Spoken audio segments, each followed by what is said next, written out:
As we have seen, there are three cases of analyzing an algorithm. One is the best case, then worst case, and average case. So next we should learn how to analyze the time complexity of an algorithm in each case, that is best case, worst case, and average case. But before that, we should discuss about one another topic, that is the asymptotic notations used for analyzing the algorithms. There are three basic asymptotic notations used for analyzing the algorithm. One is Beco notation, and the other is big omega notation, and the other one is big theta notation. Big O notation is also called the upper bound asymptotic notation, and big omega is called the lower bound asymptotic notation, and big theta is the type bound asymptotic notation. First, let's discuss about what is big O notation used for analyzing the algorithm. For that, let's consider the example of linear search algorithm. This is an algorithm for linear search. In linear search, we know that we iterate from the beginning to the end of the array and compare each element with the element being searched. We had initialized the location as -1. So, if the element is found, we will update the location. Hence, if the location is updated, it means the element is found. Hence, we can exit the loop from that point and need not continue through the remaining iteration of the for loop. So, we know that if n represents the size of the input, if n represents the input size, we can represent the time complexity or the running time of an algorithm as a function f of n. So what is n here? N here is the length of the array or the size of the array. As the size of the array varies, the time required to run this algorithm also changes. Suppose here we are going to find out what is the worst case time complexity or the worst case running time of linear search algorithm. That is, what the running time of linear search algorithm in the worst case. When do the worst case occur for linear search? If the element is not present in the array or if the element is present at the last position. Consider the case in which the element is not present in the array. In that case, we will have to execute the complete for loop. We will have to go through the entire iteration of the for loop. Even in that worst case, if we observe, we can see that this statement is always executed once irrespective of how many times the for loop is executed. So this statement is executed only once irrespective of what is the value of n. Again, integer I equals 0. This statement is also executed once.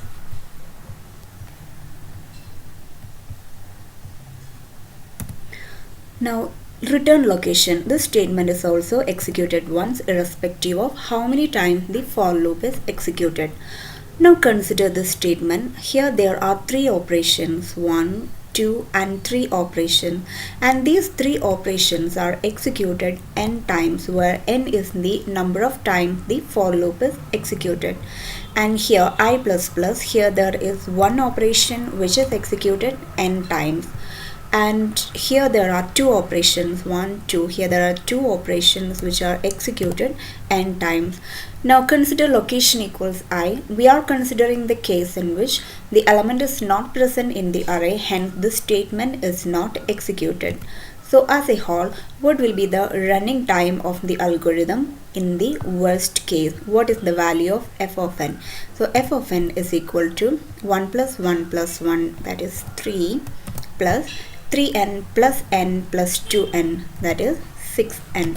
So the running time of linear search algorithm in worst case as a function of n is 6n plus 3. Now let's see what is big O notation.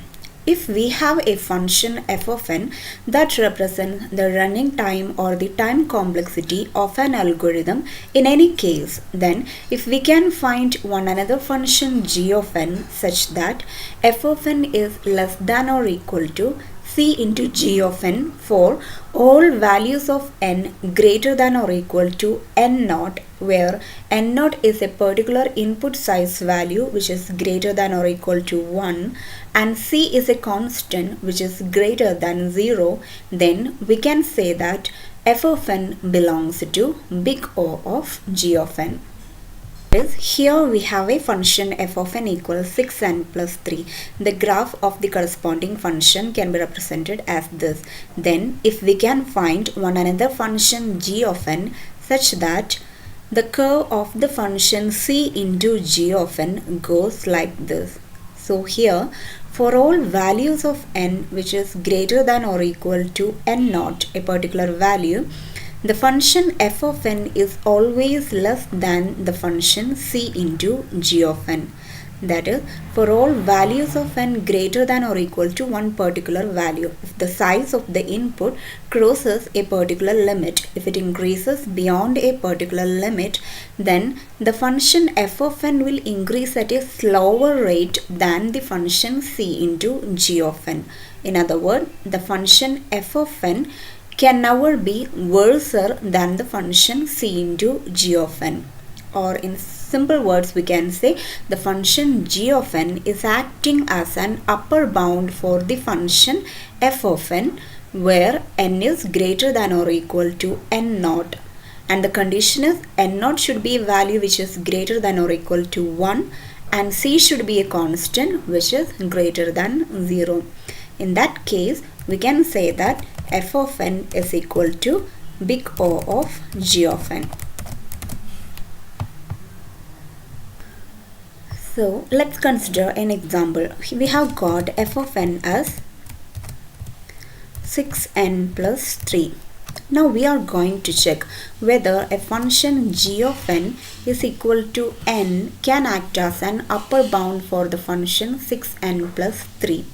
That is it possible to represent 6n plus 3 as big O of n? That we are going to check. So we know that n naught should be a value which is greater than or equal to 1. So let's take the minimum value. Let n naught be 1. Now if n naught is equal to 1, what is the value of f of n? F of n is equal to f of n naught, that is f of 1 is equal to 6 into 1 plus 3, that is 9. And what is g of 1? G of 1 is equal to 1. Now what should be the value of the constant c here such that this function should be less than the function c into g of n? The value of c should be at least 10. So we can consider c as a constant which is 10 and n naught is equal to 1. Now we have to check whether this condition is satisfied. F of n is less than or equal to c into g of n for all values of n greater than or equal to n naught. That is, whether 6n plus 3 is less than or equal to 10 into n for all values of n greater than or equal to 1. Let's subtract 6n from both sides. So what is the result? 3 is less than or equal to 4n, where n is greater than or equal to 1. So n is having a value which is greater than or equal to 1. So it's sure that the right hand side will always be greater than the left hand side. Hence the condition is satisfied. The function f of n is always less than the function c into g of n. Let's check for some input values. If n is equal to 1, what is the value of f of n? It is 6 into 1 plus 3, 9. What is the value of c into g of n? It is 10 into 1, that is 10. Now if n is equal to 3, what is the value of f of n? 6 into 3 plus 3, 18 plus 3, it is 21. What is the value of c into g of n? 10 into 3, it is 30. If n is equal to 5, what is the value of f of n? It is 33. And what is the value of c into g of n? It is 10 into 5, that is 50. So for all these values, the function f of n is less than the function c into g of n. And if we consider any value of n which is greater than this, then also this condition will be satisfied. F of n is less than c into g of n. So if we plot the curve, if this is the graph representing the function f of n equals 6n plus 3. Now the curve for the function 10 into n, that is c into gn, goes like this. So for all values of n which is greater than or equal to 1, we can see that the function f of n is not worse than the function c into g of n. The function f of n is always less than the function c into g of n. The function n can act as an upper bound for the function 6n plus 3. Thus we can represent the function 6n plus 3 as big O of n. Now let's consider another example. Consider the same function f of n equals 6n plus 3. But here we are going to check whether the function g of n equals n square can act as an upper bound for this function. That is it possible to represent 6n plus 3 as big O of n square? So n0 should be minimum 1. So we are considering n0 as 1. If n0 is equal to 1, f of 1 becomes 9 and g of 1 equals 1. So c should be at least 10 for f of n to be less than c into g of n. So we can consider the case in which c is a constant whose value is 10 and n0 is equal to 1. Now we have to check whether for all values of n greater than or equal to n0, that is for all values of n greater than or equal to 1, whether the condition is satisfied, that is 6n plus 3 is less than or equal to 10 into n square. If n is equal to 1, the function f of n becomes 9 and the function c into g of n is 10 into 1 square, that is 10. So here the condition is satisfied, f of n is less than c into g of n. Now let n is equal to 2. What is f of n? 6 into 2 plus 3, it is 15. And what is c into g of n? It is 10 into 4, that is 40. Here also this condition is satisfied, f of n is less than c into g of n. Now consider higher value of n, let n is equal to 10. What is the value of f of n? 6 into 10 plus 3, that is 63. What is the value of c into g of n? 10 into 10 square, that is 1000. Here also f of n is less than c into g of n. So for all the input values, f of n is found to be less than the function c into g of n. If we consider any high values of n, then also c into g of n function will be increasing at a higher rate than the function f of n. So if we plot the graph, this is the curve representing the function f of n equals 6n plus 3. So we have already found the curve of the function c into n, that is 10 into n curve goes like this. That is big O of n curve goes like this. Now cn square, that is 10n square curve moves like this. So here also we can see that for all values of n greater than or equal to 1, the function f of n is always less than the function c into g of n, that is 10 into n square. So for all input values, when the size of the input crosses a particular limit, then the function f of n is not also worse than the function c into g of n, where g of n is equal to n square.